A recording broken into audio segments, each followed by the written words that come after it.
Morning student. Morning ma'am. अच्छा, देर आवाज हमेशा बुलंद रखो। जिनके सितारे बुलंद होते हैं ना, किसके होते हैं? जिनकी आवाज बुलंद होती है उनके देखना, उनके स्टार्स भी बुलंद होते हैं, सितारे बुलंद होते हैं। तो हमेशा अपनी आवाज में एक एनर्जी बना के रखना, ठीक है? और समय की कद्र करना सीखो। इसलिए कह रही हूं, अगर तुम जिसको समय दोगे या समय की कद्र करोगे, समय तुम्हारी कद्र करेगा। तो कह रही थी समय की कद्र करना सीखो। जिस दिन तुम समय की कद्र करोगे, क्या कहा मैंने? समय तुम्हारी कद्र करेगा, ठीक है? तो आज की क्लास बहुत इंपॉर्टेंट है। आज की क्लास इसलिए भी इंपॉर्टेंट है क्योंकि मैं देख रही थी कि जो तुमने जिस मोटिव से इस कॉलेज में एडमिशन लिया है, शायद थोड़ा थोड़ा भूलने लगे हो, ठीक है? भूलने लगे हो कि कभी कभी तो किसी किसी बच्चे को देखकर लगता है कि वो तो भूल ही गया है कि मैंने इस कॉलेज में एडमिशन क्यों लिया है, ठीक है? तो शायद अभी मैंने तुमसे एक क्वेश्चन पूछा था, हनुमान को जानते हो? हनुमान जी को? तो तुम स्तब्ध हो गए थे, स्तब्ध ऐसे करके। हैं हनुमान कौन? हनुमान जी भगवान। तो मुझे जैसे हनुमान जी अपनी शक्तियों को भूल गए थे, ठीक है? एक हमारे धार्मिक ग्रंथ है, उसमें है कि हनुमान जी अपनी शक्ति भूल गए थे कि मैं कितना शक्तिशाली हूं या पावरफुल हूं। तब उन्हें किसने याद दिलाया था? जामवंत ने। रीछपति कह, रीछपति सुनो हनुमाना, काच उपसा दे रहे बलवाना। कह रीछपति सुनो हनुमाना। रीछपति ने हनुमान से कहा कि काचुप साधे रहे बलवाना। इस बलवान ने क्यों चुप्पी साध रखी है? तो कह रीछपति सुनो बलवाना, काचुप साधे रहे काचुप साधे रहे बलवाना, कह हनुमाना। तो तुम सब इस समय अपनी शक्तियों को भूल गए हो। शायद मैं वही मेमोराइज कराने आई हूं, क्योंकि जो मैं नोटिस कर रही हूं कई दिनों से, आप लोग ये भूल गए हैं कि आपने एडमिशन क्यों लिया है। दूसरा, जो ये समय है, इस समय को तुम नहीं पहचान रहे हो। मैंने तुम्हें अभी अभी कहा समय की कद्र करना सीखो, तो समय तुम्हारी कद्र करेगा, ठीक है? तो समय जो ये है, देखो तुम अगर ग्रेजुएशन के बाद सोचोगे, पीजी के बाद सोचोगे कि हमें कंपटीशन की जर्नी स्टार्ट करनी है, तो सॉरी, तुम लेट हो चुके हो।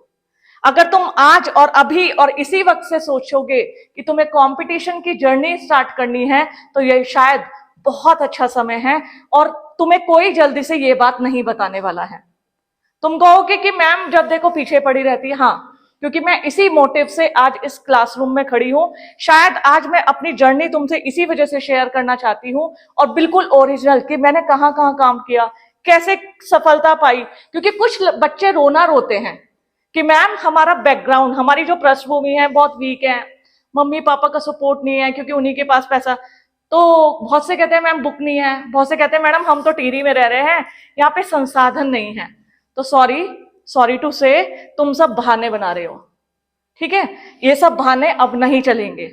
किताबों का रोना, अपनी पृष्ठभूमि का रोना, या अपने संसाधनों का रोना कि हमारे पास पैसे नहीं है, तो मैं आज तुमसे ये बताना चाहती हूं, शिक्षा और कंपटीशन सिर्फ और सिर्फ तुम्हारा डेडिकेशन मांगता है, ना तो तुम्हारे पैसे मांगता है, ना तुम्हारी किताबें मांगता है, ना तुम्हारी पृष्ठभूमि देखता है, ना कुछ भी, कोई कागज भी नहीं देखता। तो आज और अभी और इसी वक्त इस क्लासरूम में ये भूल जाओ कि तुम किस पृष्ठभूमि से हो, क्योंकि एक कंपटीशन की जर्नी करने वाला स्टूडेंट जब अपनी जर्नी को स्टार्ट करता है, वो ये नहीं देखता मेरे पास पैसे कितने हैं, मेरे मोबाइल में रिचार्ज कितना है, मेरे पास किताबों का ढेर कितना है। तो तुम देखते ही रह जाओगे, लेकिन कभी सफल नहीं होगे। तो आज मैंने कहा ना, मैंने टॉपिक भी रखा है। आज की क्लास का टॉपिक है how to crack competition exam, competitive exam. हम किस तरीके से प्रतियोगी परीक्षा को क्रैक कर सकते हैं, जबकि ये बिल्कुल भी कठिन नहीं है। और मैंने क्या कहा, मैं तुम्हें लाइव एग्जांपल, तुम्हारे सामने मैं खड़ी हूं और मैं बहुत सुपीरियर, मैंने क्या कहा, मैं कोई टॉपर शॉपर नहीं हूं, ना मेरी पृष्ठभूमि कोई मेरे मम्मी पापा सिविल सर्वेंट रहे, नहीं, कुछ भी नहीं। शायद मैं उनका प्राउड ही हूं जो यहां आज खड़ी हूं। और तुम सबसे मैं क्यों कह रही थी कि तुम सब भूल गए हो, तुम्हें याद दिलाना पड़ेगा, क्योंकि वास्तव में तुम सब भूल गए हो कि ये जो समय है ये बहुत इंपॉर्टेंट है। इस टाइम को यदि तुमने याद रखा और इस टाइम की कीमत को समझा, तो देखना समय तुम्हारी कितनी कद्र करेगा और कहां पहुंचाएगा तुम ये सोच भी नहीं सकते। तो आज वही जर्नी कुछ लोगों से शुरू करूंगी कि जैसे तुम लोग सोचते हो कि नहीं ये तो बहुत मुश्किल है, अरे नहीं मुश्किल नहीं, बहुत से बच्चे कहते नामुमकिन है। मैं कहती नामुमकिन नामुमकिन नहीं, तो मुझे तो ऐसा कुछ नहीं लगता, नामुमकिन नहीं है, क्योंकि आज हमारे सारे बहुत सारे एग्जाम्पल्स हैं। ये समझो जब से मैंने कल सोचा, क्योंकि मैं देख रही थी जिस कदर क्लास में स्टूडेंट की स्ट्रेंथ कम होती जा रही है, पार्टी तक तो तुम भर भर के कॉलेज आए, उसके बाद कॉलेज में ऐसा सुनसान हो गया, लगता था कि ये कॉलेज ही है ना। कभी कभी तो मुझे ही शक होने लगता था मैं किस कॉलेज में ट्रांसफर होके आई हूं। क्यों ना कहूं मैंने मेहनत की है, और मेहनत किस कदर की है वो भी शेयर करूंगी। और क्यों नहीं कहूंगी, क्योंकि मेरे पास कहने को दिखाने को बहुत कुछ है, और दम रखती हूं यहां पे खड़े होके बोलने का। तो इसलिए कुछ लाइव एग्जाम्पल के साथ कि शायद आज इस क्लासरूम से जब तुम बाहर निकलो तो कुछ सहेज के या कुछ लेकर लेके जाओ। हाँ, हमारी मैम ने ये बताया है, अब हमें भी इसी स्पिरिट के साथ आगे बढ़ना है। और क्यों मैं तुम्हारे पीछे पड़ी थी, आओ आओ, कल भी सुबह भी मैसेज किया, जरूर अटेंड करना क्लास। देखो, एक अभी तुम्हें बहुत सारी चीजें बतानी है कि शायद जब मैं वो स्टार्ट करूं तब तुम समझ पाओ। बहुत देर नहीं करती हूं, आज की क्लास स्टार्ट करते हैं। और क्लास को बोरिंग नहीं बनाना है, मेरा उद्देश्य है कि तुम्हें बहुत कुछ समझाना। तो मैं कुछ चंद एग्जाम्पल से शुरू करती हूं। कुछ इमेजेस है। पहली इमेज तुम्हारे सामने आ रही है, ये है गोविंद जायसवाल, एक रिक्शा वाले का बेटा। गोविंद जायसवाल के पिता एक रिक्शा चलाते थे, और रिक्शा चलाना तुम्हें पता है क्या होता है, कितना कठिन पेशा है ये।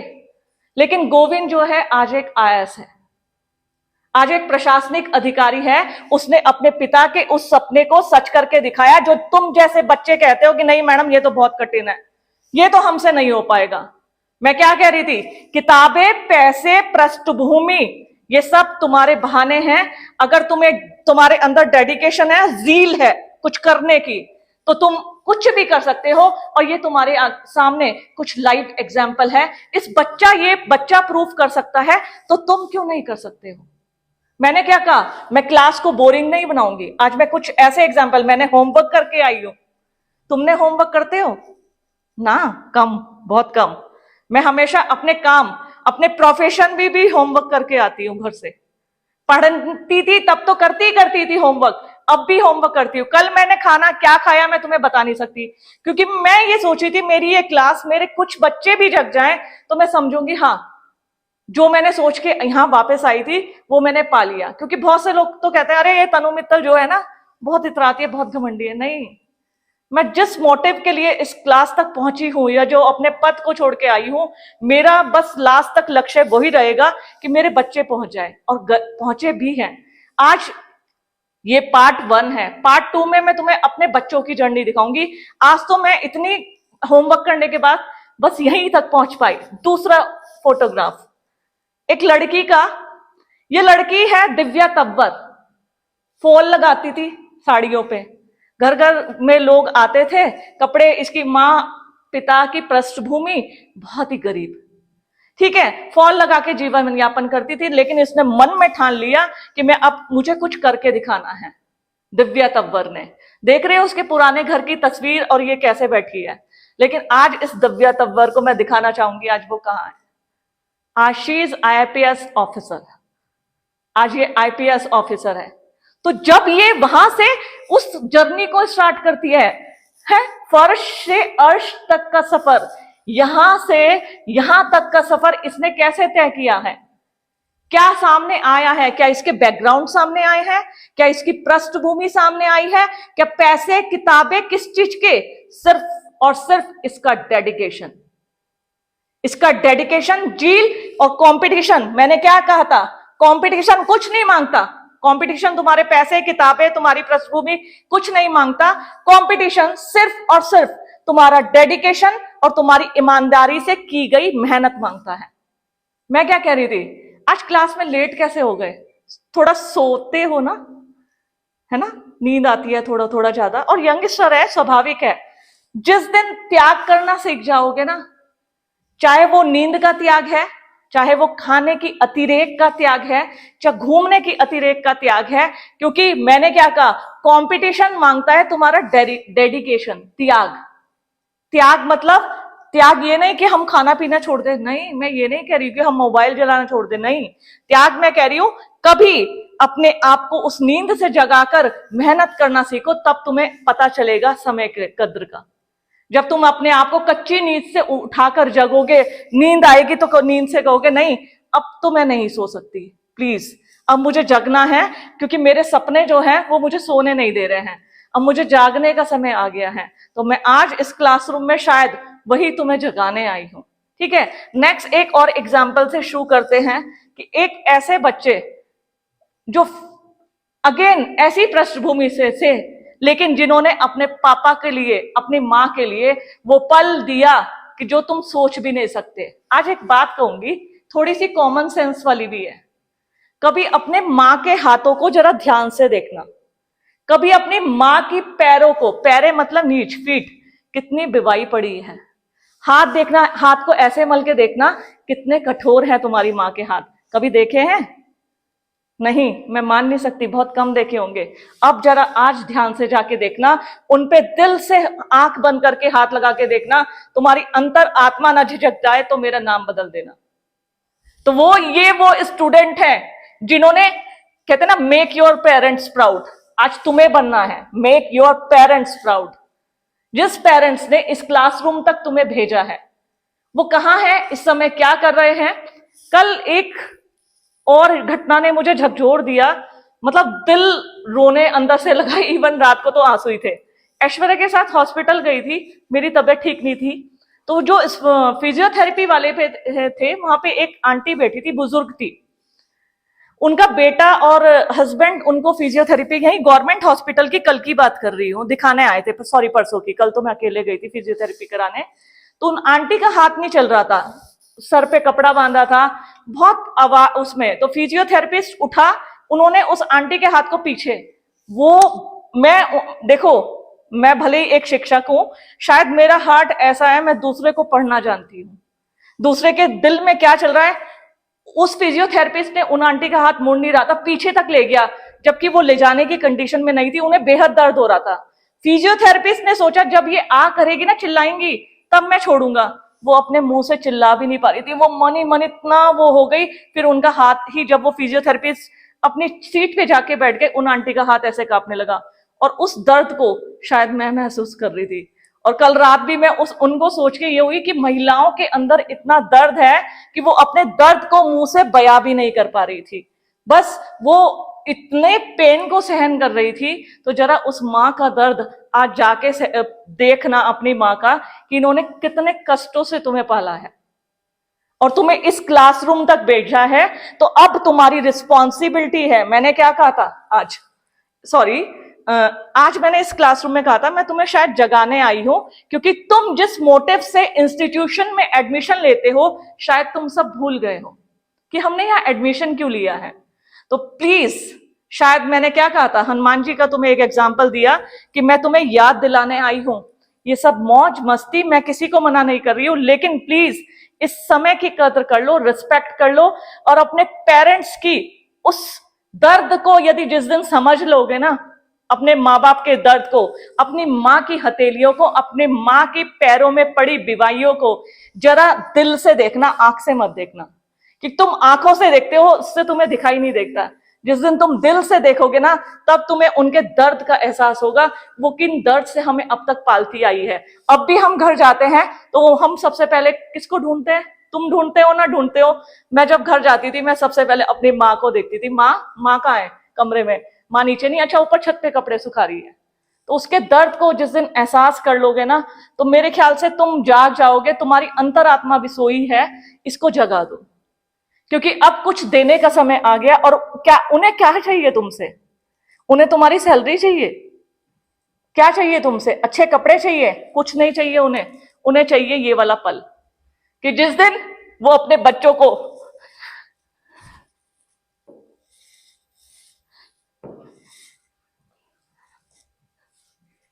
ये एक ऑफिसर है और ये इनके पिता है, तो शायद ये वाला पल वो महसूस करते हैं कि तुम उन्हें दे पाओ। और जिस दिन दे पाओगे, मेरे ख्याल से वर्ल्ड के बेस्ट बच्चे कहलाओगे तुम लोग। और मैं क्यों ऐसे इतना इमोशनल हो जाती हूँ कि शायद मैं कर पाई अपने पेरेंट्स के लिए।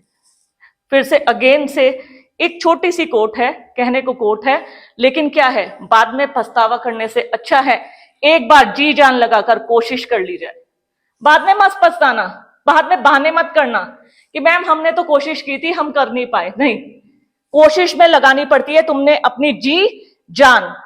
असफलताएं सबके पास आती हैं, तुम्हारे हर छोटे छोटे स्टेप, तुम छोटे छोटे कदम भी रखना शुरू करोगे ना, वो एक बड़ी सफलता की ओर ले जाएंगे तुम्हें। तुम्हारा हर छोटा कदम और तुम्हें इसी ऐसी बड़ी सफलता की ओर ले जाएगा जो तुम्हारे और तुम्हारे पेरेंट्स का प्राउड होगा। मेरे ख्याल से तुम्हारे लिए कम होगा, तुम्हारे पेरेंट्स के लिए ज्यादा होगा। क्योंकि मैं तो उस जर्नी, देखो और एक बात कहूंगी, आज मैं क्यों बता पा रही हूं ये सब बातें, और शायद मैं बहुत ज्यादा इमोशनल हूं। कभी कभी मैं सोचती हूँ तनु तो इमोशनल फूल तो नहीं है, बहुत भाव है मेरे अंदर भरे हुए, क्योंकि मैं उस रास्ते पे से गुजरी हूं। उस जो जिस रास्ते पे चला होता है ना, एक्चुअल में उसको एक्सपीरियंस हो जाता है। शायद मैं उस जर्नी से गुजरी हूं। और मैंने क्या कहा था, हम जो रोना रोता है ना अपनी उसका बैकग्राउंड का या उसका, आज की तारीख में सब कुछ फ्री है। आज तुम नीचे टिहरी में बहुत अच्छी लाइब्रेरी बनी है, तुम ये मत कहो किताबें नहीं है, बहुत सारे इंतजाम है, यूट्यूब है, इस बोर्ड में यूट्यूब चल सकता है। अगर तुम आकर बैठो तो तुम सारी कॉम्पिटेटिव एग्जाम देख सकते हो। देखो मैं पथ प्रदर्शक हूं इस समय तुम्हारी, मैं तुम्हें रास्ता दिखा सकती हूँ, रोशनी दिखा सकती हूँ कि तुम बच्चों इस पे चल लो। तुम कहोगे मैडम चलो, मैं तो चल के गुजरी ही हूं भाई, तभी तो तुम्हें रास्ता दिखा पा रही हूं, क्योंकि मैंने उस रास्ते पर चली हूं, उस रास्ते की हर कठिनाई को फेस किया है। और मैंने क्या कहा था, मैं तो कितनी बार गिरी हूं, 9 बार मेंस एग्जाम में अपने बच्चों को दिखा रही थी, सारे एग्जाम्स में देती थी, पूरी मेहनत झोंक देती थी, तभी तो आज निखर के यहां खड़ी हूं और तुमसे शेयर कर पा रही हूं एक्सपीरियंस। और आज सबसे बड़ी बात, मैं विद एग्जाम्पल तुमसे शेयर करूंगी कि मेरी जर्नी का मुझे फल कैसे मिला और मैं कैसे अपने पेरेंट्स का एक दिन प्राउड बनी। हम सिस्टर हैं। शुरू से ही मेरी मम्मी को ये कहा जाता था कि अरे इसके बेटा नहीं है, तो मेरी मम्मी सबसे बड़े उससे गर्व से कहती थी मेरी तो 4 बेटियां 4 हीरे हैं, हम 4 सिस्टर हैं। मेरे माता पिता हमेशा हमें हीरे कहते थे। तो मैं अपने मन में सोचती थी मेरी मम्मी कितने ज्यादा स्ट्रॉन्ग बनकर, पूरे लोग जब एहसास दिलाते थे बेटा नहीं है तो कहते नहीं मेरी 4 बेटियां मेरे 4 हीरे हैं। तो उस प्राउड मोमेंट को देना, शायद मैं बड़ी खुश नसीब हूं और शायद तुम लोगों से इसलिए शेयर कर रही हूं कि वो पल झीलो, क्योंकि उस पल जो ये तुम अपने पेरेंट्स को दे पाओगे ना, जिंदगी का ऐसा पल है कि जो कोई पैसा खुशी नहीं दे सकता, कुछ भी खुशी नहीं दे सकता कि जो एक पल तुम्हारे पेरेंट्स को दे सकता है। देखिए जब मैं प्रोफेसर थी, मैंने सिविल सर्विसेज की जर्नी को स्टार्ट किया। जिस दिन मेरा सिलेक्शन हुआ, बहुत सारे न्यूज़पेपर में आई थी, जैसे ही होता है हर इंसान, मेरा जो जीवन था बहुत बड़ा लाइफ का अचीवमेंट था कि मैंने सिविल सर्विसेज उत्तराखंड पीसीएस की परीक्षा पास की थी। और सारे न्यूज़पेपर वाले, और कुछ वीडियो रिकॉर्डिंग तो मैंने रखी ही नहीं, अब याद आ रहा कि मुझे शायद रखनी चाहिए थी। और आज मैं अपनी जर्नी, मैंने क्या कहा, मैं विद अ लाइव एग्जाम्पल तुमसे बात करूंगी कि जब मैं प्रोफेसर के बावजूद, चाहती तो मैं छोड़ देती पढ़ाई, लेकिन नहीं, मैंने पढ़ाई को अपनी जारी रखा। मैं प्रोफेसर बनने के बाद भी अपनी पढ़ाई को, अपनी कंपटीशन की जर्नी को स्टार्ट करती रही। और फिर एक दिन ऐसा आया कि मुझे सफलता मिली, और सफलता ऐसी मिली, कहते हैं ना मेहनत इतनी खामोशी से करो कि सफलता शोर मचा दे। तो वही मेरे साथ हुआ। किसी को नहीं पता था कि मैं प्रिपरेशन करती हूँ। जब मेरा रिजल्ट आया और सबने कहा क्या तनु मित्तल का सिलेक्शन हुआ है, तो मैंने क्या कहा, मेहनत इतनी खामोशी से करो कि फिर सफलता शोर मचा दे। तो तुमसे ये इसलिए शेयर कर रही हूं, पूरा मतलब हर अपनी सफलता का श्रेय अपने पति, अपने माता पिता, क्योंकि तब तक मेरी शादी हो चुकी थी, लेकिन मैंने अपना टोटली क्रेडिट अपने माँ, अपने पिता, अपने हस्बैंड, उनको दिया। क्योंकि एक शादीशुदा महिला के लिए फिर से पढ़ना, फिर से जर्नी स्टार्ट करना बहुत टफ होता है। तो ध्यान रखना, कभी देर नहीं होती, ये मत सोचना कभी देर होती है। और ये इसके साथ साथ नंबर सारे न्यूज़पेपर में, लगभग कौन सा ऐसा पेपर नहीं था, और मेरे पापा फोटो खींच के भेजते थे, तेरी फोटो इस पेपर में भी आई है, तेरा इस पेपर में भी दिया है। मुझे फील ही नहीं हो रहा था कि मेरा सिलेक्शन हुआ है। लेकिन जब मेरे मम्मी पापा के फोन और उनका पता, वो आंटी आई, जो घर नहीं आता था ना हमारे, वो भी घर आया। कैसे, वो भी तुम्हें बताती हूं। ये कुछ न्यूज़पेपर की कटिंग है। फिर हमारे रुड़की के विधायक है ये प्रदीप बत्रा जी, ये मेरी मम्मी है। ये विधायक जी थे, ये हमारे घर पे आए थे मिठाई लेके मेरी मम्मी को विश करने। और मेरी मम्मी का उनके जाने के बाद फोन, तनु आज घर पे पता कौन आया था, यहाँ के विधायक आए थे। ठीक है, तो मुझे इतनी खुशी नहीं, सिर्फ मुझे अपनी माँ की उस आवाज जिसमें उनका गला रूंधा हुआ था, और वो सुन के मुझे, मेरे जैसे भगवान ने मुझे कौन सी लॉटरी लगा दी। इतनी खुशी मुझे सफलता पाने के बाद भी नहीं हुई थी जितनी खुशी मेरे पेरेंट्स को हुई थी। फिर ये उन्होंने लिखा था, रुड़की का नाम रोशन करने वाले, एक और मेरे साथ अनुषा बडौला थी और हमारे घर आए थे, तो ये उसमें न्यूज़पेपर में भी निकला था। और एक बात, इस समय यहाँ टिहरी की डीएम है निकिता मैम, निकिता खंडेलवाल मैम, आप सभी जानते होंगे। उस समय ये रुड़की पोस्टेड थी और उन्होंने मेरी मम्मी को, मैं एक्चुअल में जॉब में थी और ट्रेनिंग में चली गई थी, तो उस समय उन्होंने मेरी मम्मी को बुलाया था, मेरी मम्मी को शॉल प्रशस्ति पत्र देके, यानी फिर से एक प्राउड मोमेंट। मेरी मम्मी जब ये लेके आई ना प्राइजेस, और निकिता मैम से जो आज टिहरी की डीएम है, मेरे को, मैं फूले नहीं समा रही थी। मुझे लग रहा था तनु शायद जिंदगी का सबसे अच्छा तूने काम किया है कि आज अपने माँ बाप को वो स्माइल दी है, या उन्हें, जिसे कहते हैं ना मम्मी, जब घर में लोग विश करने आ रहे हैं या सम्मान दे रहे हैं कि ये है तनु की मम्मी, देखो ये तनु के पापा है। सब ये नहीं कहते कि तनु इनकी बेटी है, नहीं, ये तनु के मम्मी पापा है। पहले पहचान होती थी किस चीज से, कि इनकी 4 बेटियां हैं, फिर पहचान होने लगी, अरे ये तनु के मम्मी पापा हैं, तनु के माता पिता हैं। तो मैं क्या कह रही हूं, जो जिस रास्ते पे चला होता है वो उस रास्ते को शेयर कर सकता है। तो ये मेरे पास कुछ चीजें जो मैंने सहेज के रखी थी, आज तुम्हें दिखा पा रही हूं। और दिखा ऐसे ही नहीं पा रही हूं, अभी रुक जाओ, तुम्हारी क्लास लगाऊंगी अभी। ठीक है, आगे चलते हैं। अगेन वही, हाँ, फिर रुड़की में पोस्टर लगे थे, जैसे बैनर्स लगे थे, तो मेरे पापा ने एक दीवार पे लगे बैनर की फोटो खींची, तो उसमें मेरा नाम दिया हुआ था ऐसे करके। मेरे पापा इतने खुश, तो मैंने इसे भी संभाल के रखा था कि मेरे पापा कितने खुश हैं कि वो ये इस मोमेंट को सेलिब्रेट कर पा रहे थे। मैं नहीं थी वहां पे, लेकिन मेरे पेरेंट्स को मैंने वो चीज दी। उन्हें मेरा वेतन नहीं चाहिए, भले ही मैं उन्हें अच्छे अच्छे गिफ्ट्स या वो हर चीज देने की कोशिश करती हूँ और देती भी हूँ, लेकिन जो मैंने दिया है शायद मैं तुमसे अपेक्षा करती हूं, ये खुशी का पल तुम्हारे माँ की उस बिवाई को भर देगा, तुम्हारी माँ के हथेलियों के उन हर घाव को भर देगा कि जो कोई रुपया धन संपत्ति नहीं भर सकता है। तो अपने माता पिता को देना है तो ये एक ऐसा पल दे दो कि जो उनके सारे घाव भर देगा। वो खुशी दे दो, एक स्माइल जो तुम खरीद नहीं सकते। चलिए स्टार्ट करते हैं। अभी तो हमने बहुत सारे मैंने क्या कहा, मैं अपनी क्लास को बिल्कुल भी बोरिंग नहीं बनाने वाली हूं।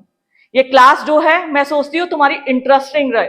और सबसे बड़ी बात, आज तुम इस क्लासरूम से जाओगे तो कुछ सीख कर जाना, कुछ लेके जाना। मैं इसलिए नहीं कह रही हूं कि मैंने ये तुम्हें दिखाने के लिए, मैं तो तुम्हें जगाने के लिए दिखा रही हूं कि कोई भी जर्नी कठिन नहीं होती अगर तुम फुल डेडिकेशन के साथ इस जर्नी को चलना सीख लोगे।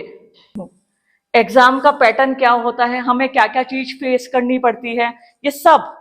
और आज तो ये, फिर नेक्स्ट टाइम मैं तुम्हें जैसे प्रोफेसर कैसे बन सकते हैं, आज तो सिविल सर्विसेज या कॉम्पिटिटिव एग्जाम जो पीसीएस है, आईएएस है, इसके बारे में बताऊंगी।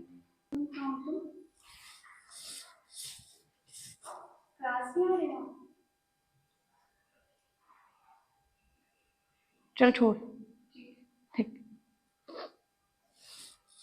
ये ऑन कर देना, कर दिए, ठीक है। अब जो मेन बात है, अब इस जर्नी में चलना कैसे है, किन स्टेप का पालन करोगे, कौन सी किताबें पढ़ोगे, आज मैं तुमसे सब शेयर करने जा रही हूं कि ये जो सिविल सर्विसेज की जर्नी है, ये सिविल सर्विसेज की जर्नी को तुम कैसे क्रैक कर सकते हो। ठीक है, तो सबसे पहले जो एग्जामिनेशन का पैटर्न है, चाहे हम आईएएस की बात करें, आईएएस होता है इंडियन एडमिनिस्ट्रेटिव सर्विस,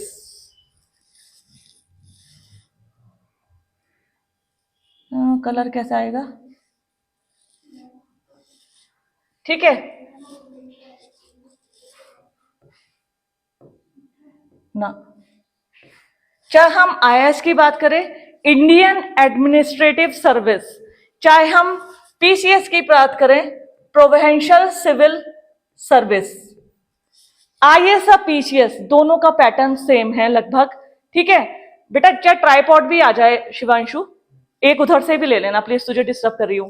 आईएएस और पीसीएस, ठीक है, दोनों का पैटर्न लगभग एक जैसा है। तुम्हें 3 स्टेप को फॉलो करना पड़ता है, प्रीलिम्स, मेंस और इंटरव्यू। प्रीलिम्स जो होता है ऑब्जेक्टिव टाइप 2 पेपर्स होते हैं, वो अभी बताऊंगी तुम्हें। मेंस जो होता है डिस्क्रिप्टिव होता है। आईएएस में 9 पेपर होते हैं, पीसीएस में 7 पेपर होते हैं डिस्क्रिप्टिव वाले। हमारे टाइम में जैसे मैंने जो फेस किया है 7 पेपर, मेरा पीसीएस उत्तराखंड पीसीएस क्वालिफाई हुआ था, उसमें मैंने मेंस में 7 पेपर थे, 7 के 7 डिस्क्रिप्टिव होते हैं। ठीक है, तो सबसे पहले आपको 3 स्टेप से गुजरना है, प्रीलिम्स, मेंस और इंटरव्यू। इंटरव्यू जो होता है ये आपका पर्सनालिटी टेस्ट होता है। मैंने तुमसे अक्सर यहां कि कुछ बोलो, कैमरे के सामने बोलो, ये इसलिए नहीं बोलती हूं, मैं तुम्हारे अंदर की झिझक और जो हेजिटेशन है कोशिश करना चाहती हूं कि तुम्हारी मिट जाए, मैं रिमूव कर पाऊं उस हेजिटेशन को, क्योंकि आज अपने तुमने इस हिचक को मिटा लिया तो तुम्हारी पर्सनैलिटी निखर सकती है, तुम अपनी पर्सनैलिटी में 4 चांद लगा सकते हो। बस क्या करना है, अपने अंदर की हेजिटेशन और झिझक, थोड़ा कठिन है पर नामुमकिन तो नहीं है। ठीक है, तो इस हेजिटेशन को मिटाना तुम्हें जो सिविल सर्विसेज की जर्नी है इन 3 स्टेप से होकर गुजरना पड़ेगा, prelims, mains and interview exam. ठीक है, नेक्स्ट, इस सेशन के जो ऑब्जेक्टिव्स हैं, ये जो आज का मैंने सेशन लिखा है, how to crack competitive exam, how to prepare competitive exam. मन बार बार उन्हीं की साइड जा रहे हैं, क्यों क्यों करके, वो सामने दोनों मेरे बैठे हैं।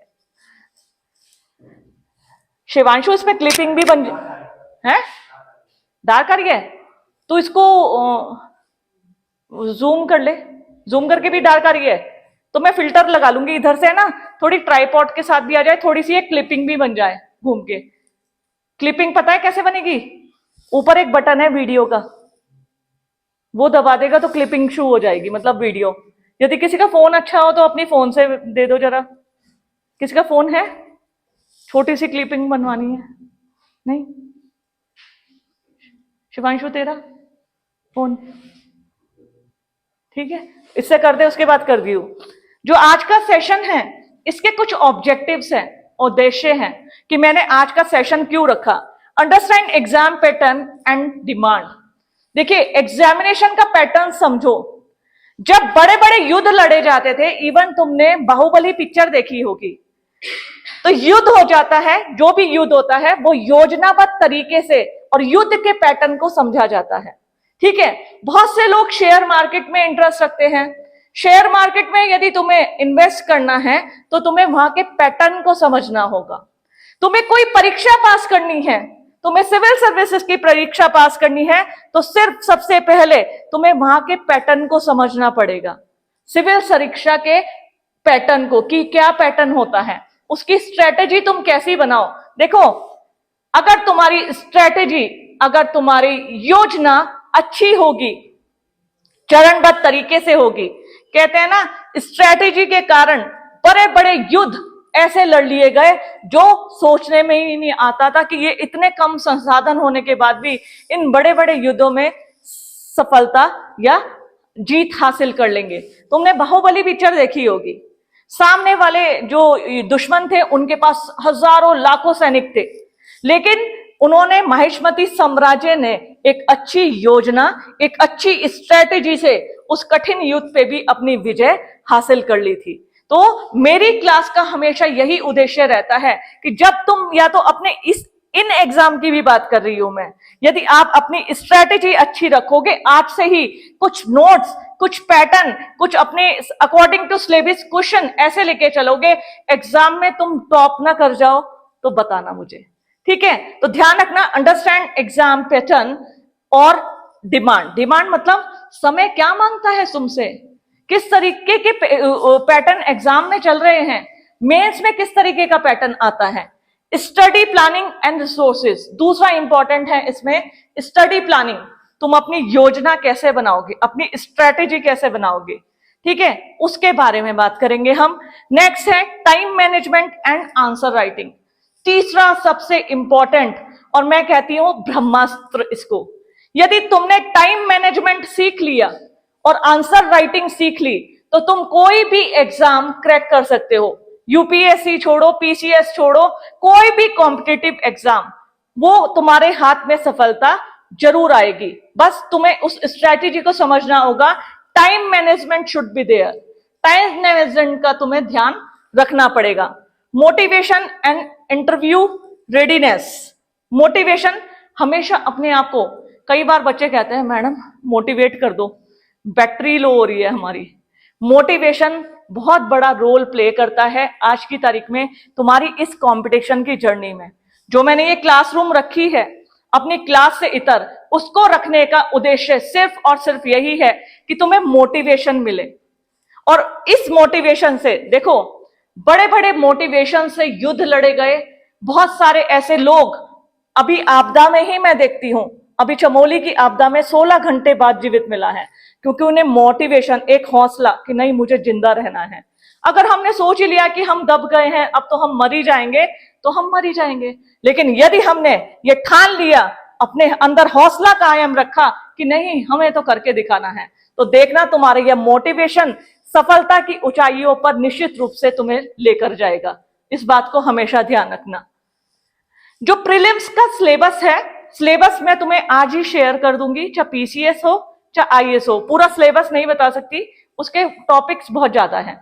सिलेबस जो होता है, जो पेपर फर्स्ट है, वो जीएस का होता है, मैंने शॉर्ट में लिखा है। इस जीएस में history, geography, polity, economy, environment और करंट अफेयर, इससे रिलेटेड क्वेश्चन होते हैं फर्स्ट पेपर, फर्स्ट में। ध्यान देना, प्रीलिम्स में मैंने तुम्हें बताया था 2 पेपर होते हैं, प्री और में। प्रीलिम्स में 2 पेपर होते हैं, पेपर फर्स्ट और पेपर सेकंड। ठीक इसी तरीके से अगर आप पीसीएस भी देने जाओगे, पीसीएस का सेम पैटर्न है, बस उसमें जैसे अगर आप उत्तराखंड का देने जा रहे हैं तो यहां उत्तराखंड जीके के क्वेश्चन ऐड हो जाते हैं पेपर फर्स्ट में। अदरवाइज जो आईएएस का सिलेबस है, आईएएस में सबसे ज्यादा जिन्होंने करंट पे अपनी कमांड कर ली, करंट अफेयर, समसामयिक घटनाक्रम, ठीक है, तुमने history, geography, polity, economy, environment और इससे रिलेटेड तुम्हारे करंट अफेयर से यदि रिलेटेड क्वेश्चन तुमने तैयार कर ले, तुम्हें कोई प्रीलिम्स पास करने से रोक नहीं सकता। सेकंड जो पेपर है वो सीसेट पैटर्न है, सीसेट एप्टीट्यूड टेस्ट होता है ये, और ये जो है क्वालिफाइंग है, इसके नंबर इसमें नहीं जुड़ते हैं, ये क्वालिफाइंग है, इसे क्वालिफाई करना जरूरी होता है, चाहे आईएएस हो चाहे पीसीएस हो, ध्यान रखना इस बात का। इसमें कॉम्प्रिहेंशन आता है, रीजनिंग आती है, मैथमेटिक्स आती है, और सबसे ज्यादा इसमें आता है डिसीजन मेकिंग। मैं रोजाना जब तुम्हें क्लास पढ़ाती हूं तो हमेशा ये कहती हूं तुम डिसीजन मेकिंग या क्रिटिकल थिंकिंग करो। अब क्वेश्चन ऐसे मत पढ़ो कि व्हाट इज सोशियोलॉजी, नहीं, सोशियोलॉजी तो तुम्हें पता ही क्या है, लेकिन इस सब्जेक्ट को आज हमारे लिए क्यों रेलेवेंट है, हम इसे क्यों क्लासरूम में पढ़ रहे हैं, ये सोचो। या जो तुमने और सब्जेक्ट लिए हैं आज की तारीख में, अगर तुमने, मैंने क्या कहा था, अभी 4 दिन पहले उत्तराखंड का लोअर पीसीएस का मेंस एग्जाम हुआ है, और उस लोअर पीसीएस के एग्जाम में, चूंकि मैं वहां मौजूद थी हरिद्वार में, तो मैंने देखा, बच्चों को देखा, उनकी प्रिपरेशन को देखा और क्वेश्चन पेपर को देखा। क्वेश्चन पेपर में जो मेंस में क्वेश्चन आए थे डिस्क्रिप्टिव था, सारे व्यवहारिक क्वेश्चन, सारे तुम्हारे क्रिटिकल थिंकिंग या तुम्हारी डिसीजन मेकिंग। जिस दिन तुमने डिसीजन मेकिंग क्या कहते हैं, अपने निर्णय पर अडिग रहना। ध्यान रखना, चाहे तुम स्टूडेंट हो चाहे मैं एक टीचर हूं, यदि मुझे लगता है कि ये सही है तो डिसीजन मेकिंग, निर्णय लेना सीखो, निर्णयों को कैसे लिया जाता है, ठीक है। अगर तुम्हें ये नहीं आता, इसको पढ़ो जितना तरीकेबद्ध। यहां ताला लगा है, अंदर कोई है, शायद वो बिल्ली के बच्चे ही होंगे, कर्टन खुल रहा बंद हो रहा है ना, डर लग रहा है देख के, कोई भूत भूत तो नहीं है। ठीक है श्रेयांशु, हो गया, बैठो बैठो बैठो बेटा, थैंक यू बच्चे, थैंक यू। जो सीसेट पैटर्न होता है टोटली क्वालिफाइंग है। कम्युनिकेशन स्किल, डिसीजन मेकिंग, और ये जो पैटर्न है ना, मेरे बाल क्या हो रहे हैं, ये सारे अटक रहे हैं। ये सारे पेपर, तुम यूजीसी नेट का एग्जाम देने जाओगे, तुम आरओ एआरओ या कोई भी एग्जाम देने जाओगे, तुम्हें लगभग सिलेबस सबका एक मिलेगा, थोड़े चेंजेस आएंगे, बाकी सिलेबस जो है वो सबका एक जैसा है। तो पेपर फर्स्ट और पेपर सेकंड, थोड़ा मैं अब मेंस एग्जाम की बात करूंगी जो मुख्य परीक्षा होती है। मैंने तुम्हें बताया था पीसीएस में 7 पेपर होते हैं जो डिस्क्रिप्टिव होते हैं, लेकिन आईएएस में, इंडियन एडमिनिस्ट्रेटिव सर्विस जो होती है, उसमें जो मेंस एग्जाम होते हैं उसमें टोटल आपके 9 पेपर्स होते हैं। इन 9 पेपर में एक पेपर होता है एस्से का, और टोटली तुमने जिस दिन क्रिटिकल थिंकिंग करना सीख लिया, ठीक है, तुमने अगर गंभीरता पूर्वक सोचना विचारना सीख लिया, वहां रटे रटाए क्वेश्चन नहीं आते, वहां तुम्हारा सोचने का तरीका, और मैं तुमसे कहती हूं answer writing is a skill. ये सीखना की एक कला है, आंसर लिखना एक कला है। इस कला में तुम तब निपुणता हासिल करोगे जितना तुम अपने व्यक्तित्व को निखारोगे लिखने की प्रैक्टिस के द्वारा। और लिखना एक पूरी तरीके से, मैं लिखने को एक कला मानती हूं। खाना सभी लोग बनाते हैं, सभी लोग परोसते हैं, लेकिन कुछ लोगों का खाना बनाने का और परोसने का तरीका ऐसा होता है कि मन प्रसन्न हो जाता है, कि थाली में जब वो खाना परोस के आता है तो खाने का भी नहीं भी मन होता तो मन कर जाता है। ठीक इसी तरीके से वो answer writing is a skill. कुछ बच्चे, तुम्हारी शिकायत रहती है हम बहुत अच्छा लिख के आते हैं मैडम, हमें नंबर कम मिलते हैं, तो तुमसे ये कहना चाहूंगी क्योंकि तुम्हारा तरीका थोड़ा गलत है, इस तरीके पे काम करो, होमवर्क करो। मैंने तुमसे क्या कहा, मैं जब भी अपनी क्लास के लिए आती हूं मैं हमेशा होमवर्क करके आती हूं। क्या आप अपने घर से जब चलते हैं होमवर्क करके चलते हैं? अपनी हैंडराइटिंग पे होमवर्क किया है? मैंने अपनी हैंडराइटिंग तक पे, तुम मेरी हैंडराइटिंग अगर मैं पहले लिखती, कीड़े मकोड़े पहचान ही ना पाते क्या। जब मैंने कई लोगों से पूछा, उन्होंने कहा मैडम आपकी हैंडराइटिंग तो ठीक नहीं है, तो सबसे ज्यादा मैंने फोकस किया अपने हैंडराइटिंग पर, लिखने पर, क्योंकि वहां जब क्वेश्चन आते हैं तो वहां आपका रटावा, ये रटाफिकेशन काम नहीं आएगा, वहां काम आएगा आपका प्रेजेंस ऑफ माइंड, और साथ में कि आपने लिखने की कितनी कला है, आपके अंदर स्किल कितने हैं, वो हमेशा काम आता है। और मैं क्या कह रही हूं, सिर्फ मेंस एग्जाम में नहीं, तुम्हारे जो ये पेपर्स होते हैं ग्रेजुएशन के, पोस्ट ग्रेजुएशन में, सब में काम आएगा। तो इसमें एक एस्से का पेपर होता है, जीएस के 4 पेपर होते हैं, जीएस का फर्स्ट पेपर, सेकंड, थर्ड और फोर्थ, सारे क्या होते हैं डिस्क्रिप्टिव, विस्तृत रूप से लिखने के लिए। और जो फोर्थ पेपर होता है उसमें एथिक्स भी आता है। एथिक्स वही कहते हैं सिविल सर्विसेज में, देखिए सिविल सर्वेंट जो होते हैं, सिविल सर्वेंट को ऐसा माना जाता है कि एक जिलाधिकारी जो होता है वो जिले का सबसे बड़ा अधिकारी होता है। उसमें सहजता का निर्णय, डिसीजन मेकिंग, निर्णय निर्माण किस तरीके से है, कितने पोलाइट है, गुस्सा नहीं आना चाहिए, कितने विषम परिस्थितियों में भी सहजता से वो हर परिस्थिति का सामना कर जाते हैं, वो किससे आती है, उनके एथिक्स से। यही तो हमारा टेस्ट, देखिए जो सिविल सर्विसेज में एग्जाम होते हैं वो टोटली आपकी पर्सनैलिटी का चेकअप होता है, आपके लिखने की कला का, आप क्या सोचते हैं, किन प्रश्नों को कहां आकर आप कितनी सहजता से परोसते हैं, उसका टेस्ट है ये मेंस एग्जाम। ठीक है, तो आपके GS1, GS2, GS3, GS4, और इसमें टॉपिक्स होते हैं कि GS1 में हिस्ट्री आएगा कि पॉलिटी आएगा कि इकोनॉमिक्स आएगा, मिक्स आते रहते हैं।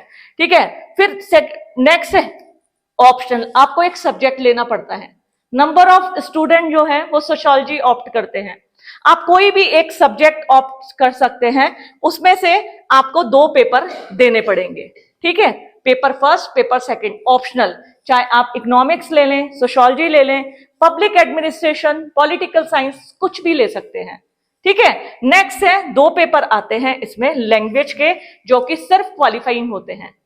ठीक है, लैंग्वेज हिंदी और इंग्लिश दोनों आते हैं, हिंदी भी अच्छी होनी चाहिए और पैरेलली आपकी इंग्लिश भी अच्छी होनी चाहिए। और लेकिन ये दोनों पेपर जो होते हैं वो क्वालिफाइंग होते हैं, ध्यान रखिएगा आप, ये क्वालिफाइंग पेपर्स है। फिर हमारा जो इंटरव्यू होता है, हमारा इंटरव्यू है हमारी पर्सनैलिटी का टेस्ट, हमारी पर्सनैलिटी, तुम ध्यान देना, मैंने भी खूब सारे इंटरव्यू फेस किए हैं।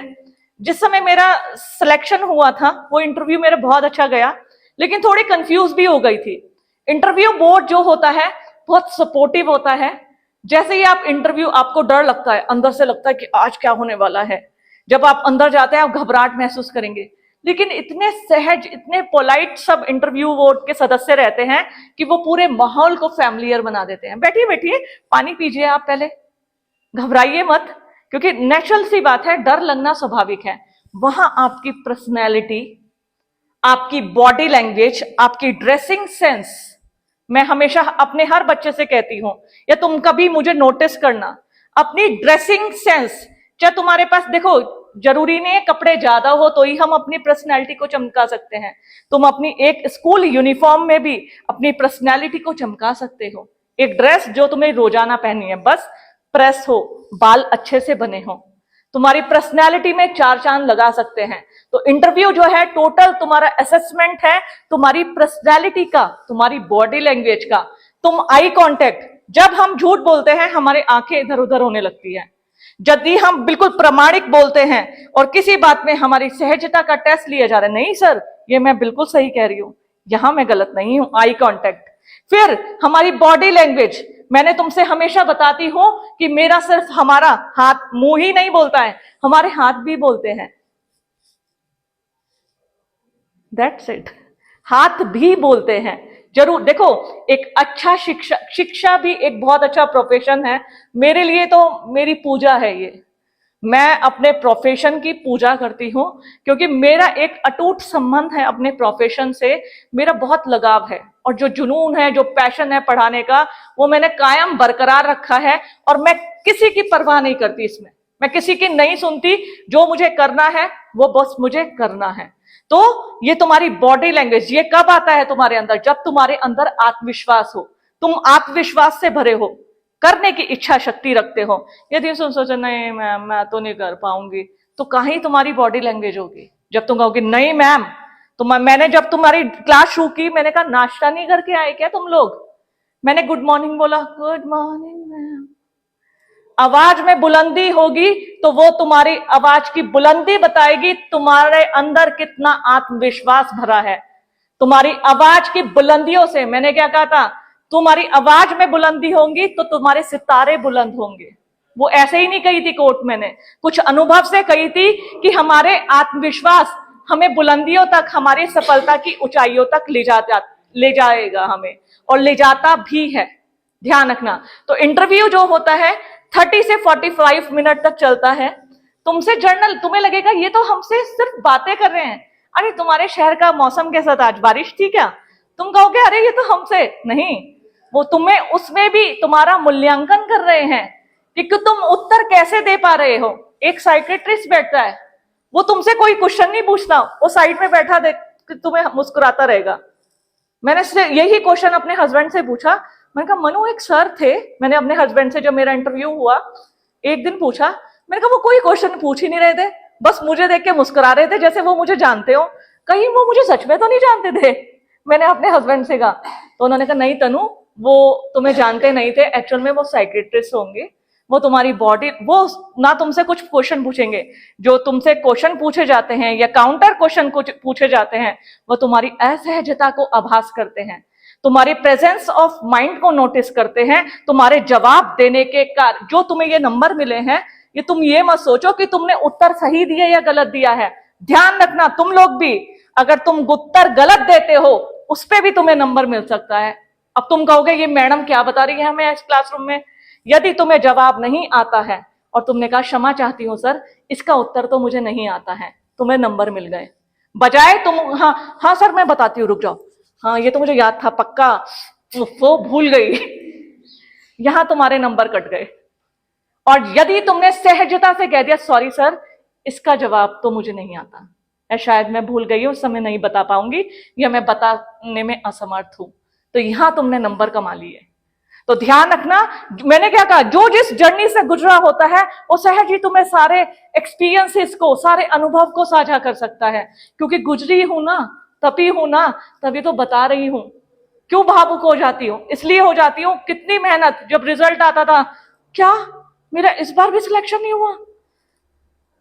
और कोई होता तो कहता कि नहीं अब मैं नहीं दे सकती एग्जाम, मैं तो हार, लेकिन मैंने, और तुमसे ये शेयर करूंगी, देखना जो हारता है ना, जो चाबी होती है सफलता की, वो आखिरी चाबी ही निकलती है जिससे सफलता का ताला खुलता है। तो ध्यान रखना, तुम कभी हार मत मानना मेरे बच्चों, मैं तुम्हें यही शिक्षा दूंगी इस क्लासरूम में, कभी हार मत मानना, अपने डेडिकेशन के साथ, ईमानदारी के साथ मेहनत करते रहना, और मेरा विश्वास करो सफलता जरूर मिलती है। समय तुम्हारी कद्र करता है यदि तुम समय की कद्र करते हो, और सफलता जरूर मिलती है यदि तुम ईमानदारी से मेहनत करते हो। तो वो भी देखता है कि मेरे बच्चे ने बहुत मेहनत की है, अब तो मेरा हाथ लगाने का समय आ गया, जा बच्चा तू निकल जा। तो मैं बहुत विश्वास करती हूं, मैं तुम्हें आज सुबह ही बता रही थी कि मेरी तो बहुत आस्था है, क्योंकि मैं हर चीज में बहुत विश्वास करती हूं। तो ये एनालिटिकल एबिलिटी होती है, आपकी डिसीजन मेकिंग देखी जाती है, और ये टोटल 275 मार्क्स का होता है। उत्तराखंड में इंटरव्यू 200 मार्क्स का होता है, उत्तराखंड पीसीएस में। तो ध्यान रखना, ये बहुत काउंट करता है, क्योंकि number of student pre qualify कर लेंगे, मेंस कर लेंगे, वो इंटरव्यू में कट जाते हैं।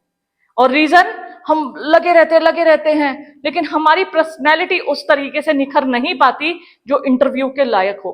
तभी मैं तुम्हें ठोकती बजाती रहती हूँ, चलो खड़े हो, गाना भी गा लो, डांस भी कर लो, बोलो यहां खड़े होके मंच पे।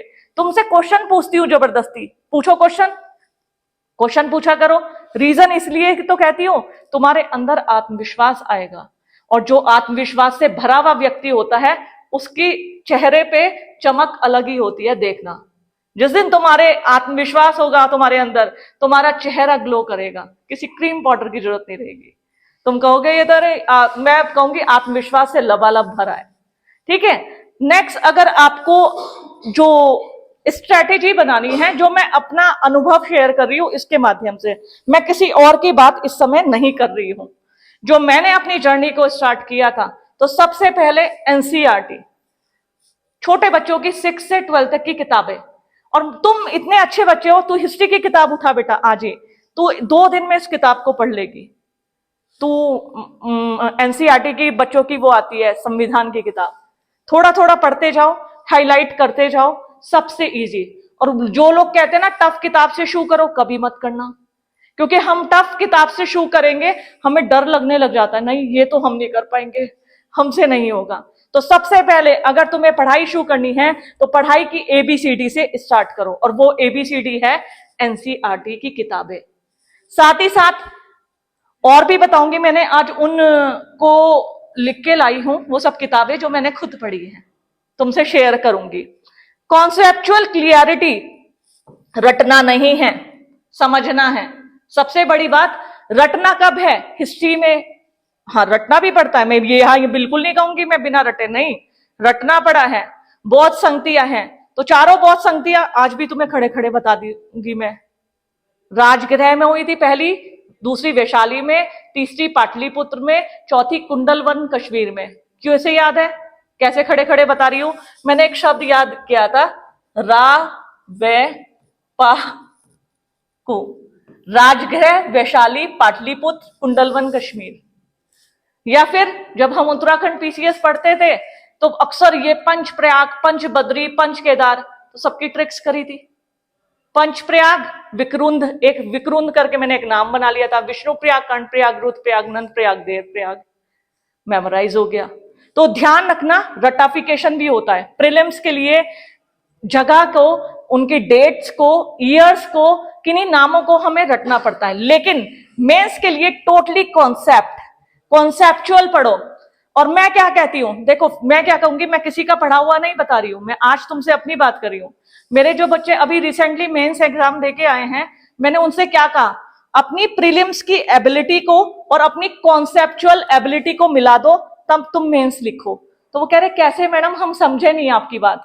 मैं कहा प्रीलिम्स में तुमने नामों को याद किया है ना, सन को रटा है, इकोनॉमी में योजनाओं को रटा है, तो मेंस में क्वेश्चन आएगा। जैसे अभी एक ऐसे ही आया था, अभी पर 4 दिन की बात, पुरानी बात बता रही हूं मैं तुम्हें, कि उत्तराखंड की अर्थव्यवस्था में महिलाओं का योगदान, इस पर ऐसे आया था।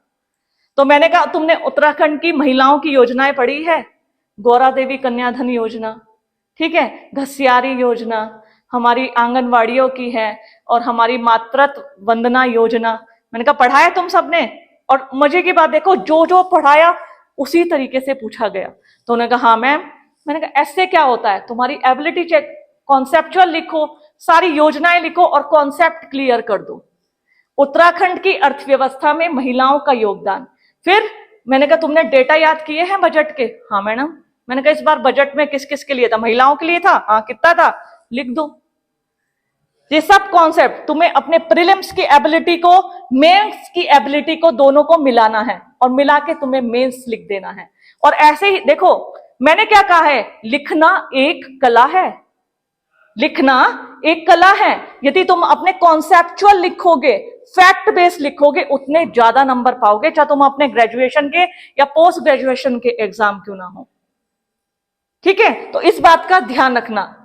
आगे चलते हैं। आगे मैंने कुछ स्टैंडर्ड रिसोर्सेस हैं। इसके साथ साथ सबसे पहले जो मैं बच्चों को एबीसीडी की बात करती हूं, अगर तुमने कभी जीके नहीं पढ़ी है, तुम लूसेंट से स्टार्ट करना। लूसेंट जनरल नॉलेज की एक किताब है जिसमें थोड़ा लिखा है। एनसीईआरटी पढ़ना, लूसेंट पढ़ना। पहले तुम डिटेल में मत पढ़ना, इससे स्टार्ट करना। फिर तुम जब स्टैंडर्ड पढ़ने लगोगे मेंस के लिए, तब तुम्हें क्या लेना है, पॉलिटी में लक्ष्मीकांत आती है जो मैंने पढ़ी है, ज्योग्राफी हिस्ट्री में स्पेक्ट्रम आता है और एनसीईआरटी के नोट्स आते हैं। साथ ही साथ अगर तुम्हें उत्तराखंड पीसीएस देना है तो उसके लिए सबसे अच्छा है परीक्षा वाणी की किताबें। मैं इनसे पढ़ी हूं, मेरे पास सारी किताबें हैं परीक्षा वाणी की। आज की तारीख में तुम मांगोगे तो मैं दे भी दूंगी अब की बार लाके। मैंने परीक्षा वाणी की सेट आता है, English, history, economics, geography, polity, इस तरीके से मेरे पास ये सारी किताबें मौजूद हैं। परीक्षा साथ में लूसेंट से भी पढ़ा है, परीक्षा वाणी भी पढ़ी है, एनसीईआरटी के नोट्स भी पढ़े हैं। और आज की तारीख में तुम्हें खरीदना भी नहीं है, जाओ एनसीईआरटी का ऐप डाउनलोड कर लो। आज जाना, एनसीईआरटी का ऐप डाउनलोड करना, 6 की हिस्ट्री की किताब खोलना, उसे पढ़ के देखना थोड़ा सा। ठीक है, तो साथ ही साथ हिस्ट्री बता दिया। ज्योग्राफी में मेरे पास तो बरनवाल थी। इंग्लिश के बच्चों के लिए एक जीसी लॉन्ग की बुक आती है, ये बहुत इंपॉर्टेंट मानी जाती है। इकोनॉमी के लिए रमेश सिंह है। साथ ही साथ मैं जो करती थी, मैं अपनी बात कर रही हूं, मैं इस समय किसी और की बात कर ही नहीं रही हूं। मैं प्रतियोगिता दर्पण की हर साल एक इकोनॉमी का स्पेक्ट्रम आता है, उसमें बजट, पूरे साल का वित्तीय सब कुछ चर्चा होती है, योजनाएं, आय व्यय सब कुछ मैं उसको लेके आती थी। मैं उससे सारे डेटास को पढ़ती थी, उसमें सब कुछ दिया रहता है, तो मैं अपनी इकोनॉमी वहां से तैयार करती थी। और करंट अफेयर के लिए बहुत से लोग कहते हैं रोज न्यूज़पेपर पढ़ो, तो उससे क्या होता है, न्यूज़पेपर पढ़ने से बहुत ज्यादा वाइड हो जाता है। पेपर तो पढ़ो ही पढ़ो अपनी नॉलेज के लिए। मैं एक मैगजीन लेती थी पर मंथ, क्रॉनिकल। ठीक है, मैंने उसी को लिखा है यहाँ पे। और मैं क्या करती थी, जैसे मैंने क्रॉनिकल ली और मेरा एग्जाम है, तो मैं पिछले 12 महीने की क्रॉनिकल रिवीजन करती जाती। और क्रॉनिकल में सब पढ़ने का नहीं रहता, मात्र 30% पढ़ने का रहता था। मैं हाईलाइट लगा के अपनी मैगजीन 2 दिन में पूरी कर लेती थी। एक मैगजीन को, मंथली मैगजीन है, महीने में एक आती है, मैं हर महीने खरीदती थी। और मैगजीन को जितना पढ़ने और कैसे तरीका, मैं तुम्हें आज सब बताने को तैयार हूं। बस तुम चलने की चाह तो रखो। मैं तुम्हें घर तो पढ़ाने नहीं आऊंगी। अगर तुम पढ़ने की चाह रखते हो, जैसे कोमल आई, मैडम मुझे सिविल का सिलेबस बता दो, तो मैंने सोचा कि चलो मैं क्लास लूंगी तो उसमें तुमसे शेयर करूंगी। मुझे भी अच्छा लगा, किसी ने इस सब चीज को पूछ रहे हो, तुम लोग इंटरेस्टेड हो, तो मैं आज तुम्हें सब बताने को तैयार हूं। बशर्ते घर से निकलना पड़ेगा, यहां तक आना पड़ेगा। ठीक है, क्रॉनिकल और न्यूज़पेपर, और सबसे बड़े यूट्यूब पे एक अंकित सर हैं, वो पढ़ाते हैं, वो करंट अफेयर का रोज रिवीजन कराते हैं। कह तो रही हूं, तुम पढ़ने की चाह तो रखो, हेडफोन लगाओ, करंट अफेयर की आज की वीडियो देख लो, पूरे हफ्ते की देख लो, पूरे महीने की वीडियो ही वीडियो में हमें सारा करंट अफेयर लर्न हो जाता है। तो पढ़ने की चाह रखो, सब कुछ आसान है। नेक्स्ट, तुम्हारा टाइम मैनेजमेंट और डेली प्लान यहां तुम्हारे लिए माइलस्टोन बन सकता है। तुम्हारा टाइम मैनेजमेंट, अगर तुमने देखो, टाइम मैनेजमेंट क्या, एक टाइम टेबल बनते और बिगड़ते हैं। तुम टाइम टेबल बनाओगे, कल सोचोगे 2 दिन बाद, अरे ये तो हम फॉलो ही नहीं कर पा रहे, दोबारा बनाओ। तिबारे बनाओ, 8 बार बनाओ, 10 बार बनाओ। पढ़ाई का तरीका होता है long term and short term, ध्यान रखना हमेशा long term and short term goals होते हैं। जब पढ़ाई करोगे अपने लॉन्ग टर्म गोल्स, मतलब कि मुझे मेंस की तैयारी पैरेलल ही करनी है। बच्चे क्या करते हैं, बच्चे क्यों सफलता हासिल नहीं कर पाते, पहले प्रीलिम्स पढ़ेंगे फिर इंतजार करेंगे किस चीज का, अरे प्रीलिम्स का रिजल्ट आ जाए है, फिर रिजल्ट आ गया और मेंस की तैयारी, मेंस की। मैं कहती हूँ नहीं, ऐसा मत करो, प्रीलिम्स के पैरेलल ही मेंस की तैयारी करते चलो। सफलता मिले तो भी, नहीं मिले तो भी, अगर तुम स्ट्रेटेजी अपनी अच्छी अपनाओगे, अपने लॉन्ग टर्म गोल्स और शॉर्ट टर्म गोल्स पे ध्यान दोगे, तो तुम सफलता हासिल कर सकते हो। लॉन्ग टर्म गोल्स तुम प्री के साथ साथ मेंस के एग्जाम को लेके चलो। मेंस तुम्हें कॉन्सेप्ट क्लियर करने हैं, रटना नहीं है। तुम्हें कॉन्सेप्ट क्लियर होने चाहिए पॉपुलेशन पर, इकोनॉमी पर, हिस्ट्री पर, ज्योग्राफी पर, कि हमारी जो रेंज है ये कितनी रेंज है, हिमालय रेंज है, शिवालिक है, मिडिल रेंज है, इसमें कॉन्सेप्ट क्लियर करते चलो। तो जो हमारा टाइम मैनेजमेंट होता है लॉन्ग टर्म और शॉर्ट टर्म, फिर कंसिस्टेंसी बना के रखो, मतलब 6 से 8 घंटे। बहुत से लोग तुम जाओगे तो कहते हैं 15-15 घंटे पढ़ना पड़ता है, बहुत लोग के 18। तो मैं इस सब चीज को बिल्कुल नहीं मानती, क्योंकि ना तो मैंने कभी इतना समय दिया है, ना कोई इतना समय बैठ सकता है। हाँ, 6 से 8 घंटे शुरू में तुम्हें बैठना पड़ेगा, 2 घंटे सुबह, बीच में 1-2 घंटा कॉलेज में बैठ जाओ, 3-4 घंटे शाम को बैठ जाओ, इतना काफी है। तो ध्यान रखना, तुम अपने टाइम को ध्यान रखना, फिक्स स्लॉट्स फॉर रिवीजन। हमेशा अपना एक टाइम फिक्स रखो कि हाँ मुझे इस समय रिवीजन करना ही करना है, फिक्स स्लॉट्स फॉर रिवीजन, ठीक है। हमेशा जब भी देखो, जब हम पढ़ते हैं, पढ़ के हमें मेमोराइज नहीं होता। खासतौर पे मैं अपनी बात बताती हूं, मैं जब पढ़ने के बाद लिखती थी, वो मेरी बात दिमाग में बैठ जाती थी। तो ध्यान रखना, नोट्स मेकिंग और आंसर राइटिंग ये साथ साथ करते चलो। नोट्स बनाने पे, जब नोट्स बनाओगे ना, तो अपनी आंसर राइटिंग, मतलब अपनी हैंड राइटिंग पे भी ध्यान देना। तुम ये मत सोचना मैं नोट्स बना रही हूं, तुम सोच रहे हो मैं लिखने की प्रैक्टिस कर रही हूं। अपनी घड़ी को सामने रखना, क्योंकि सबसे ज्यादा प्रॉब्लम आती है इन परीक्षाओं में लिखने की। तुमने सब तैयारी कर ली, सब बहुत अच्छा हुआ, और अभी की बात बता रही हूँ, बच्चे लास्ट में आके हाथ दर्द हो रहा, लास्ट में जब लास्ट पेपर होता है लिख ही नहीं पाते।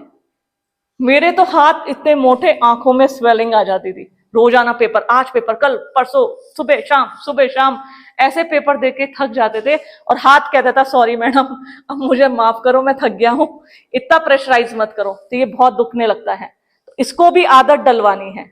जब इसको आदत हम लिखने की डाल देंगे, तो ये कहेंगे कि भाई इसको तो पता है किसे लिखना ही है। और जहां लिखने की आदत नहीं होगी, ये हार मान देगा। तुम्हारी कितनी अच्छी मेमोरी हो, तुम्हारा कितना अच्छा दिमाग हो, तुम्हारी कितनी भी अच्छी प्रिपरेशन हो, तुम इस हाथ को, अपने इस हाथ को हमेशा हैबिट डाल दो इसके, कि तुम किसके लिए बने हो, लिखने के लिए। तो ये तुमने डाल दिया। और लिखना कैसे है, हमेशा बुलेट पॉइंट में, जो मैं बताती हूं, flow chart, mind maps. Mind maps क्या होता है, ऐसे बनाना है, ऐसे ऐसे नहीं लिखते हैं। मैंने जैसे बच्चों को बताती हूँ, जब तुम मेंस देने जाओगे तब मैं तुम्हें बताऊंगी। माइंड मैप्स बनाने पड़ते हैं कि तुम्हें फॉर्मेशन ऐसे का कैसे करना है, सबसे पहले स्टार्टिंग कैसे करनी है, बीच में कैसे, उसकी ड्राफ्टिंग माइंड मैप्स बनता है, दिमाग में छाप लेते हैं, फिर हम रफ काम में, जब रफ पेपर्स होते हैं उसमें बनाते हैं, तब हम आके उनकी ड्राफ्टिंग पूरी कर पाते हैं, तभी अच्छा आंसर तुम लिख पाओगे। स्ट्रक्चर आंसर होने चाहिए, इंट्रोडक्शन होने चाहिए, conclusion, practice with time limits, जो मैंने बताया, घड़ी को सामने रखो और लिखो। फिर मॉक टेस्ट एंड इवैल्यूएशन, अपने मॉक टेस्ट खुद लो। बहुत सारे, अरे अब तो इतना अथाह सागर आ गया है यूट्यूब पे, किसी भी चैनल को फॉलो करो, वहां मॉक टेस्ट देते रहो, किसी भी उससे लो, मॉक टेस्ट उठाओ, आंसर लिखते रहो, ठीक है। और मेंटेन एन एरर लॉग, हम ना एक कॉपी बनाओ, जो मैंने बनाई थी। मैं हमेशा, मैं मेंस की कॉपी भी तुम्हें दिखा सकती हूँ मैं क्या लिख के आई थी। तुम कहोगे हैं मेंस की कॉपी आपके पास, क्या लिख के आई थी? हाँ, जिस टाइम मेरा मेंस नहीं होता था, मैं आरटीआई से अपनी कॉपीज मंगाती थी। फिर मैंने एक रजिस्टर बनाया था कि मैंने कहाँ गलती की है, किस क्वेश्चन में मुझे नंबर कम मिले हैं। एरर लॉग, अपनी गलतियों का चार्ट बनाओ। कहते हैं ना, हमारी गलतियां हमें सिखाती हैं।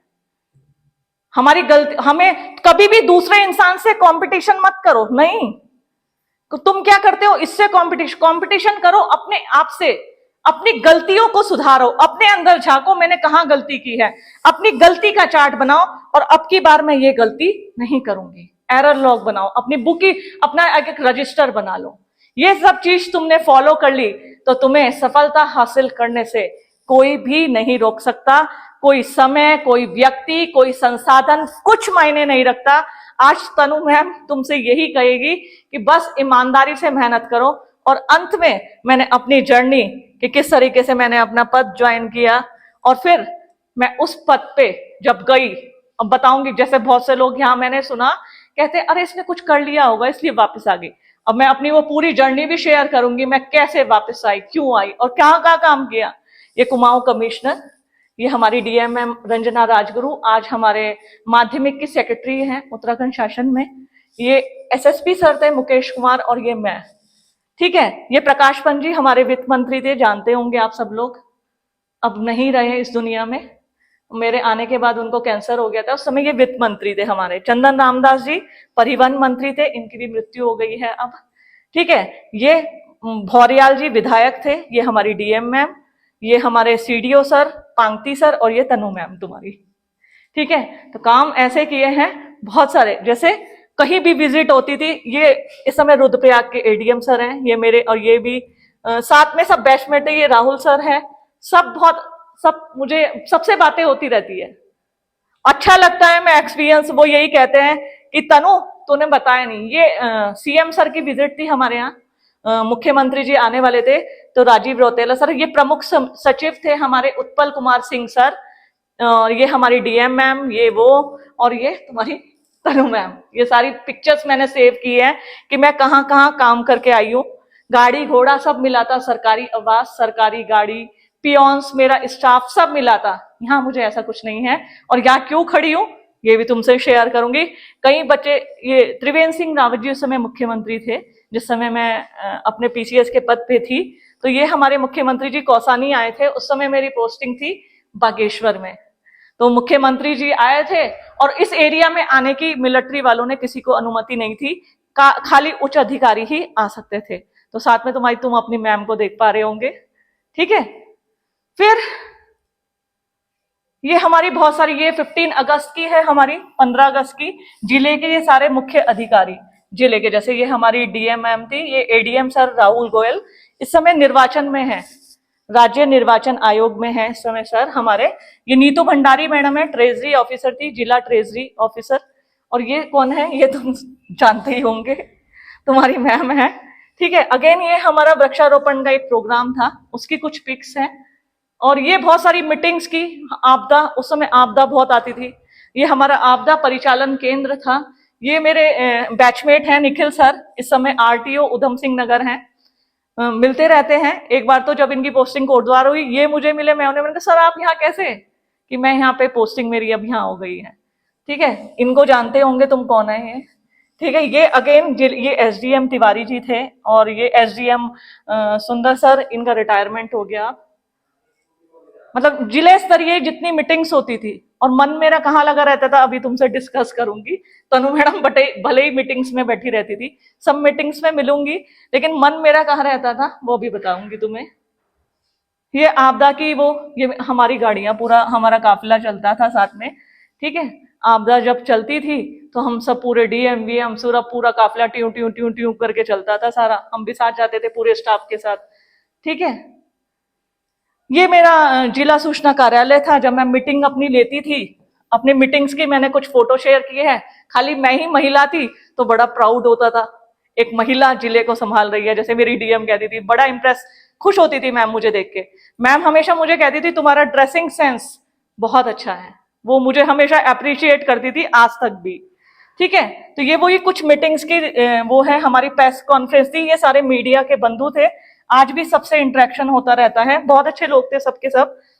वही मीटिंग की एक ये वीडियो थी, अभी मैं कोशिश करूंगी तुम्हें चला के।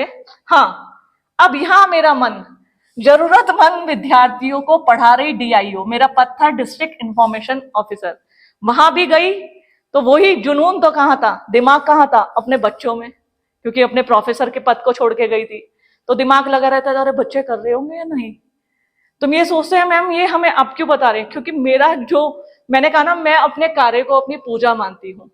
और पूजा तुम समझ सकते होंगे, नवनियुक्त कार्यों, अपने विभागीय कार्यों के बाद, यानी अपने पूरे हेक्टिक शेड्यूल के बाद मैं वहां के बच्चों को पढ़ाती थी, कि उन्हें समझाती थी कि बच्चों निकलो।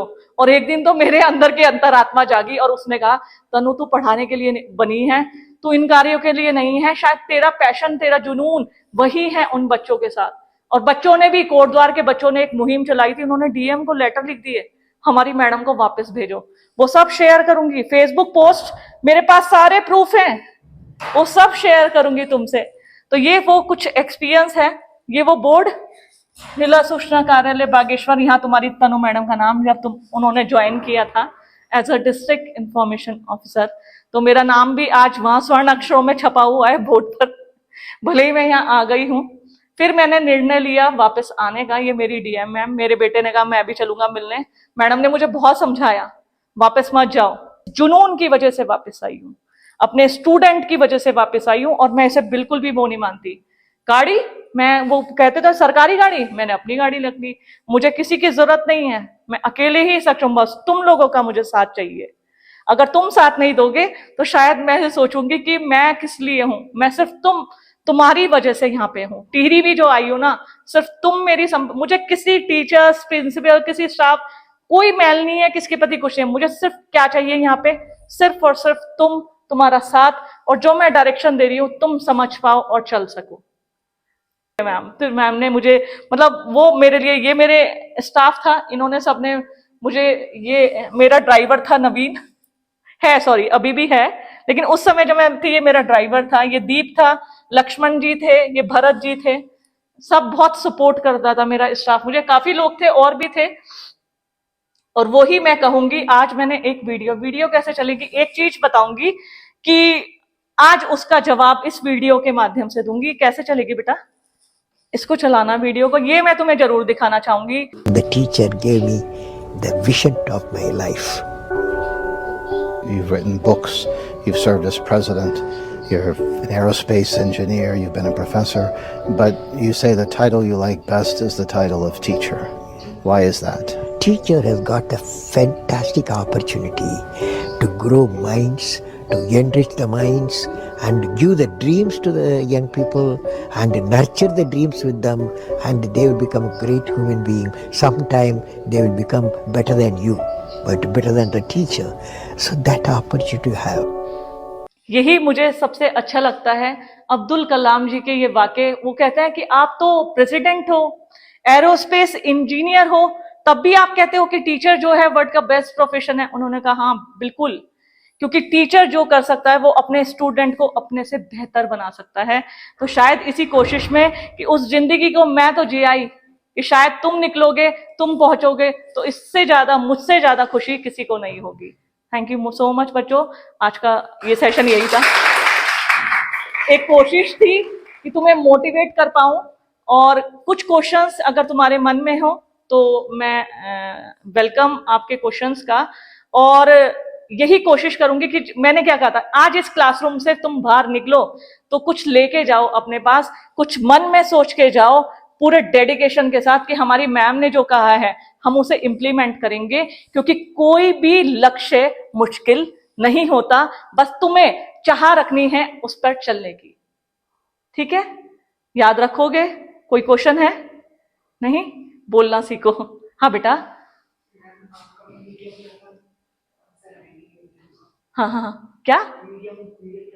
मेरा हिंदी, मेरी एक्चुअल में बैठो, मैंने क्या कहा, मैं तो बहुत ऐसी, मैंने कभी अपनी पृष्ठभूमि को आड़े आने नहीं दिया, सीखा।